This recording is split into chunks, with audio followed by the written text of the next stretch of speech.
Merhaba araştıran insanlar. Hayatlarımızı yoğun şekilde etkileyip yönlendiren dünya çapındaki enerji hatlarını artık yıllardır inkar etmesine rağmen bilimle kabullenmek zorunda kaldı. Bu videoda sizlere gözle görülmeyen ancak dünya çapında var olan enerji hatlarından bahsedeceğim.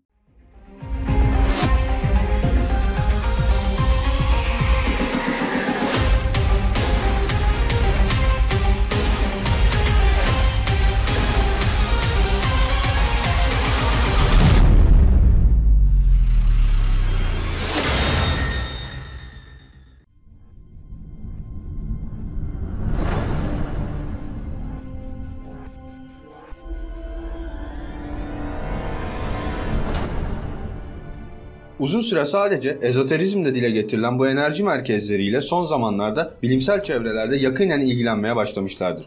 Batı dünyasında L hatları olarak son yıllarda gündeme gelen konu, kutsal coğrafik merkezlerle ilgili bilinmeyenlere ışık tutmuştur. Batı dünyasının L hatları adını verdiği akışkan özellikli bir takım enerji kanallarıyla yeryüzünün örülmüş olduğu bugün için artık kesin olarak bilinmektedir. Dünyada fiziki ve psikik enerjinin yoğun olduğu başlıca bölgelerse şöyledir. 1. Orta Asya 2. Mısır 3. Orta Amerika, Meksika 4. Arjantin'in kuzey bölgesi ve 5. Anadolu. Mitolojilerde geçen kutsal ırmaklar aslında bu L hatlarının yani yerküre çakralarının haritasını ifade eder. İşte bu haritayı gayet iyi bilen ve L enerjisinden psikik ve fiziki faaliyetlerde yararlanabilen eski halklar kıtalarından göç etmek zorunda kaldıklarında rastgele yerlere göç etmezlermiş. Bu enerjinin yoğun olarak olduğu bölgeleri tercih etmişlerdir. Anadolu'da birçok yer, Urfa, Efes, Bursa'daki Uludağ, Yeditepe'lişehir, İstanbul'un belirli bölgesi hep bu kutsal coğrafyanın belirli noktalarına denk gelen merkezlerdi. Bunlardan hangisinin halen işlerliğini sürdürdüğü bilinmiyor. Ancak bilinen bir gerçek varsa, irili ufaklı birçok merkezin hala dünyanın çeşitli bölgelerinde bulunmaya devam ettiğidir. Yunanistan'ın Delft kentinde kurulan ünlü Apollon mabedinin bulunduğu bölge, spiritüel coğrafyada çok önemli bir merkezdi. Pisagor'un inisiyatik öğretisini sürdürdüğü bu mabetten dünyanın hemen her yanına büyük manyetik psikik enerjiler dağılırdı. Bir zamanlar önemli bir kehanet merkezi olarak da işlev görmüş olan mabedin bugünkü kalıntıları bile muhteşemdir. Ezoterik bilgilere göre Mısır ve Tibet gibi eski uygarlıklar bu L enerjilerinin geçtiği hatları biliyorlar ve bu hatların geçtiği yerlerde özellikle de bu hatların kesiştikleri noktalarda mabetlerini inşa ediyorlardı. Pir Reis'in haritasındaki güneş ışınlarını andırır çizgiler de sözünü ettiğimiz bu L hatlarından bazılarını gösterdiği tahmin edilmektedir. Eski Hint ezoterizmine göre dünyamızda insan bedenindeki gibi 7 çakra yani enerji giriş ve çıkış dağılış noktaları vardır. Bunlar L hatlarının kesişme noktalarıdır. Bunların yerleri belirlidir. Bazen biri, bazen de diğeri daha etkin bir duruma geçebilir. Burada büyük tufan öncesi uygarlıklar açısından bilmemiz gereken bir diğer nokta şudur ki, eski devre ait insanlar taşlara tapmıyorlardı. Taşların sihirli gücünden yararlanmaya çalışıyorlardı.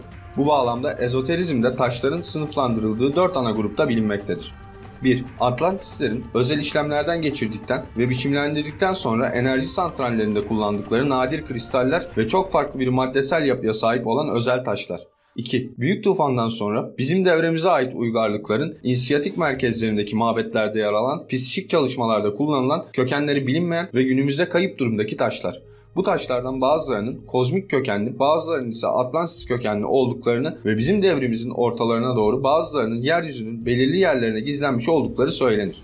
Kabe'deki siyah taş ve İstanbul'a yerleştirildiği söylenen ancak nerede olduğu bugün için bilinmeyen gizemli taş bu grupta değerlendirilmektedir. 3. Günümüzde mevcut olan değerli taşlar ve kristaller. Bunlar da doğru kullanıldıkları takdirde canlılar üzerinde önemli etkilerde bulunduğu yapılan deneysel çalışmalarla ispatlanmış durumdadır. New Age yaşam kültüründe bu çalışmaların önemli bir yeri vardır. 4. Değersiz taşlar kendiliklerinden özel bir enerjetik yayınları olmayan ancak L hatları üzerine dikildiklerinde belirli bir büyüklükte olmak koşuluyla yerkürenin telürik enerjisiyle ilgili bir etkinlik meydana getirebilen taşlardır. Çiftçilik ve diğer yaşam tarzları binlerce yıl boyunca doğa güçleri ve devirleri tarafından yönetilmiştir. Çok uzun bir süre doğanın güçleri ve devirleri hakkında bilgisiz kalan insanlar, bazıları hala ayakta olan devasa anıtlar yaparak korkuyla karışık derin bir saygıyla bu güç ve devirleri tanrısallaştırmışlardır. L hatları farklı araştırmacılar tarafından dünya enerjisi, telürik enerji, küresel biyoenerji gibi isimler verilen yerkürenin manyetik gücünden farklı ve dünyayı yerküre üzerinde belirli doğrusal çizgilerle dolaştığı varsayılan bir enerji türüdür. Yazılı en eski tarihi kayıtlardan biri olarak kabul edilen eski Çin yazıtlarında Kunmei olarak isimlendirilmiştir. Henüz niteliği tam olarak anlaşılmamış olmakla birlikte bu enerjinin canlı ve cansız maddeler üzerinde önemli psikolojik ve fiziki etkiler meydana getirdiği istatistiksel verilerden elde edilen gözlemlere dayanılarak anlaşılmıştır. İnsan zihni üzerindeki etkileri çok yoğun olan bu enerjinin özellikle psikik enerjiyle büyük bir etkileşim içinde olduğu fark edilmiştir.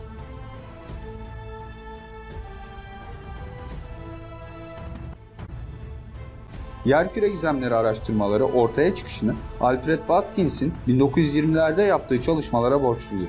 Watkins, İngiltere topraklarında gezerek gizemli taş anıtlarla ilgili incelemeler yapmış ve ley teorisini ortaya koymuştur. Watkins'in sözünü ettiği leyler, kilise, mezar ve Stonehenge gibi taş yapıları birbirine bağlayan görünmez bir takım yollar ya da çizgilerdi. 1960'larda ley araştırmaları yeniden gündeme geldi ve diğer gizem araştırmaları dallarına dahil oldu.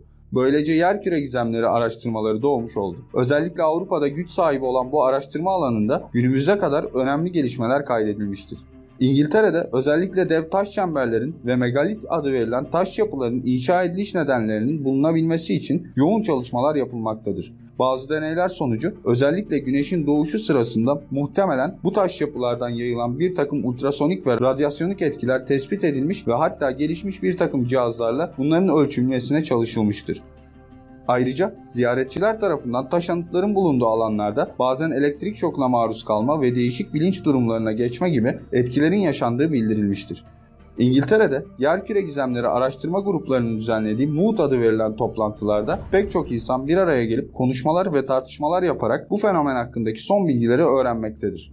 1960'larda bu alanda derin araştırmalar sonucu bir dönem L'lerin dünya biyosferindeki enerji çizgileri, yani gezegenin kendisi tarafından oluşturulan enerji yolları olduğu düşünülmüştür. 1980'lerin başlarında Arkeoloji Enstitüsü'nde araştırmalar yapan bir inorganik kimyacı olan Dr. Don Robbins birçok şeyin yanı sıra taşlardan yapılmış dairelerin doğal güç alanları ihtiva ettiğini keşfetmiştir. Ayrıca gece ile gündüzün eşit olduğu Mart ve Ekim aylarında güneş görünsün veya görünmesin taşların düzenli biçimde yüksek frekanslı işaretler yaydığı ortaya çıkartıldı. Yıl gün dönümlerine yaklaştığında işaretler kaybolmaktadır. Dr. Robbins ve ekibi tarafından gözlenen bir diğer ilgi çekici fenomen, dairenin dışındaki doğal radyoaktivite seviyesinin her zaman dairenin içindekinden yüksek olmasıdır. Ayrıca taşların kozmik radyasyonu dışarıda tuttukları da bulundu. Bu da gösteriyor ki ya taşların daire şeklinde oluşumundan dolayı ya da daire içinden geçerek yeryüzünden yayılan doğal enerji sonucu bir çeşit koruyucu kılıf oluşturmuştur. Dolayısıyla bu göstergeler, jeolojik fay çizgileri, bu dairelerin mevkileri ve elektromanyetik radyasyon arasındaki ilişki bakımından önemlidir. Gözle görülmemekle birlikte tıpkı çeşitli değneklerle toprak altındaki su kaynaklarının bulunmasında olduğu gibi varlıklarının çeşitli belirtilerle sezinlenebileceğine inanılmıştır. Araştırmacılar, ley teorisinin Çinlilerin Feng Shui kavramıyla önemli ölçüde benzeştiğini ortaya koymuşlardır. Bu ikisi ayrıca akupunktur literatüründe de adı geçen çakra kavramıyla da büyük benzerlikler göstermekteydi. Vücudun bazı kilit noktalarına uyarıcılar yerleştirilip beden enerjisini harekete geçirmek suretiyle rahatsızlıkların giderilip sağlığın getirilmesi esnasında dayanan akupunktur yönteminde adından söz edilen vücut enerji yollarının ley çizgilerinin küçültülmüş halini andırması oldukça dikkat çekiciydi. Benzetme yoluyla eski insanların yaşadıkları toprağın enerji alanına pozitif bir etki yapabilmek için ley çizgilerinin belirli noktalarına megalitler yerleştirmiş oldukları düşünülebilir.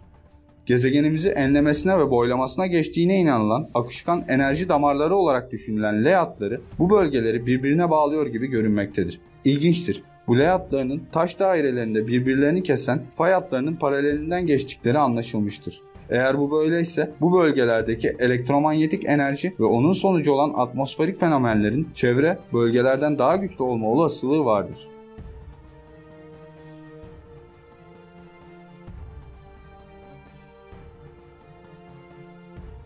Tüm soru, görüş ve önerileriniz için bana Instagram hesabından ulaşabilirsiniz.